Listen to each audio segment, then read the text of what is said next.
الحمدللہ رب العالمین والعاقبۃ للمتقین والصلاۃ والسلام علی رسول الکریم اما بعد. باتیں شیطان کے تعلق سے چل رہی ہیں. حدیث نمبر ہے 3274. عن ابی ہریرہ رضی اللہ عنہ قال, ابو ہریرہ رضی اللہ عنہ سے روایت ہے, قال نبی صلی اللہ علیہ وسلم, وہ بیان کرتے ہیں کہ نبی کریم صلی اللہ علیہ وسلم نے ارشاد فرمایا, اذا مر بین یدی احدکم شیء وهو یصلی, کہ جب تم میں سے کوئی نماز پڑھ رہا ہو اور اس کے سامنے سے کوئی گزرے, فَلْيَمْنَعْهُ, تو چاہیے کہ وہ اس کو روکے. آپ نماز پڑھیں اور آپ کے سامنے سے کوئی گزرے تو یہ آپ کی ذمہ داری بنتی کہ آپ اس کو روکیں. کیسے روکیں گے؟ اشارے سے, زبان سے نہیں روکیں.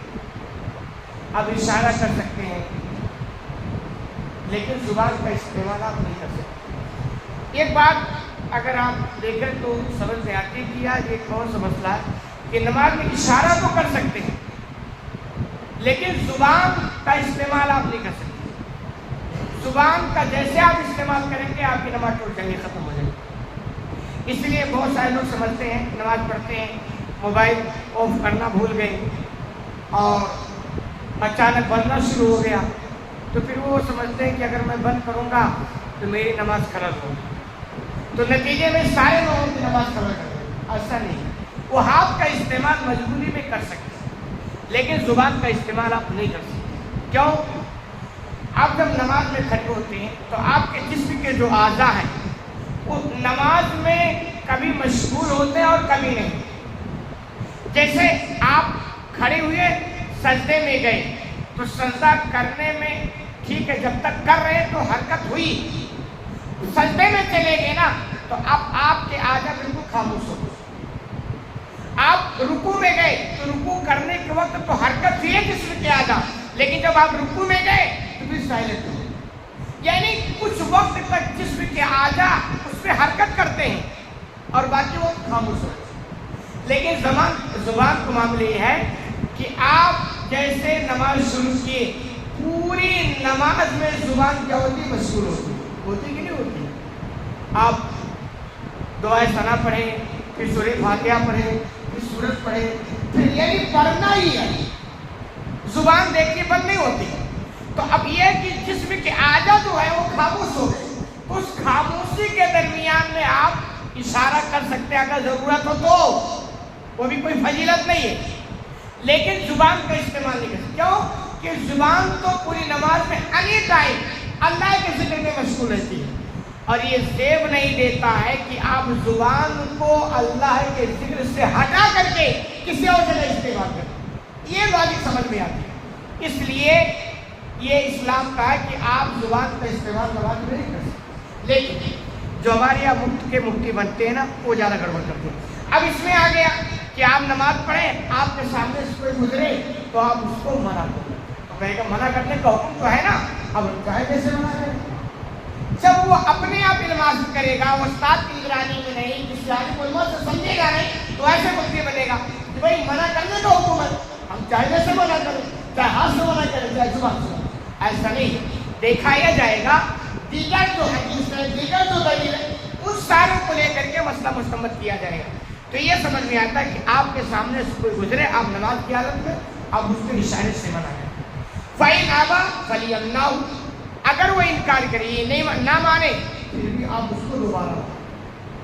فَإِنْ أَبَى فَلْيُقَاتِلْهُ, اور اگر پھر بھی نہیں مانتا ہے تو آپ اس سے قتال کریں. قتال کا مطلب نہیں کہ ڈنڈا اٹھائیں اور لڑائی شروع کریں. قتال کا مطلب تھوڑی سختی کے ساتھ ہاتھ لگا کر کے دھکا دے دیں.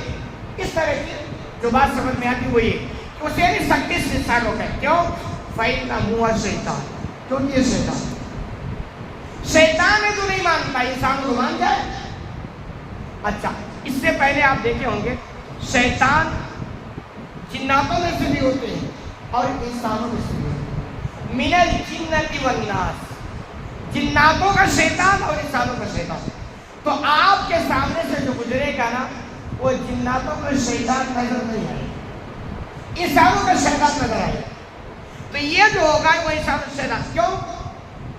کیونکہ آپ اگر دیکھیں تو حقیقت میں بندہ جب اس کے کارنامے شیطانی ہے نا تو پھر وہ شیطان ہی ہوتا ہے. شکل صورت حلیہ ڈھانچہ انسان کا ہے لیکن وہ شیطان ہوتا ہے جو انسانوں میں سے ہے. تو یہ بات سمجھ میں آتی ہے کہ آپ نماز پڑھیں.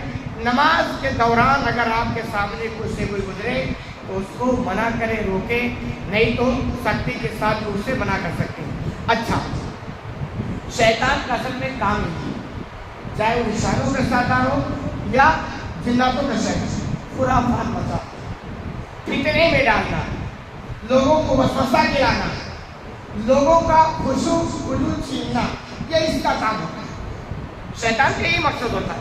اچھا, اب یہ کہ جو جتنا زیادہ اللہ کے قریب آئے گا شیطان اس کے پیچھے اتنا زیادہ رہتا ہے.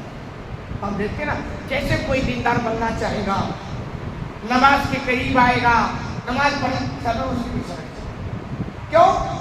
کیونکہ یہ آدمی تو بہکا ہوا ہے نا, تو اس کو اسے بہکانے کی ضرورت نہیں ہے. آپ دیکھیں بھائی چور وہی چوری کرے گا اسی گھر میں جہاں پتا ہوگا کہ یہاں مال ہے, وہی تو چوری کرے گا. اور جہاں کا پتا ہے کہ بھائی یہاں کچھ نہیں ہے, بیچارے ویسے کبھی کھاتے ہیں کبھی بھوکے رہتے, کچھ ہے ہی نہیں, وہاں چور کیا چوری کرے گا. تو ایسے جس کے پاس ایمان کی دولت ہوتی ہے, جن کے پاس نیکیاں ہوتی ہیں, جو سیدھے راستے پر چلنے والے ہوتے ہیں, ان کے پیچھے شیطان جا لگا ہوتا. کسی نے کہا یار تم کو شیطان تو بہت بہکاتا ہے, ہمارے تو قریب نہیں آتا. تو کنہوں نے جواب دیا گیا آلریڈی تمہارے پاس کچھ ہے ہی نہیں, تم آلریڈی بیٹھے ہوئے ہو, تو تمہارے پاس شیطان کہاں سے ہے؟ شیطان تو اسی کے پاس جائے گا جس کے پاس کچھ ہو. تو شیطان حقیقت میں انسان کا یہ بہت بڑا دشمن ہے. ہر یہ اعتبار سے اس کو بہکانے, گمراہ کرنے, وسوسہ دلانے, نماز خراب کرنے, ان ساری کوششوں میں وہ لگا رہتا ہے. اللہ رب العالمین سے دعا ہے کہ العالمین کو میں کہنے سنے زیادہ عمل کرنے کی توفیق عطا فرمائے.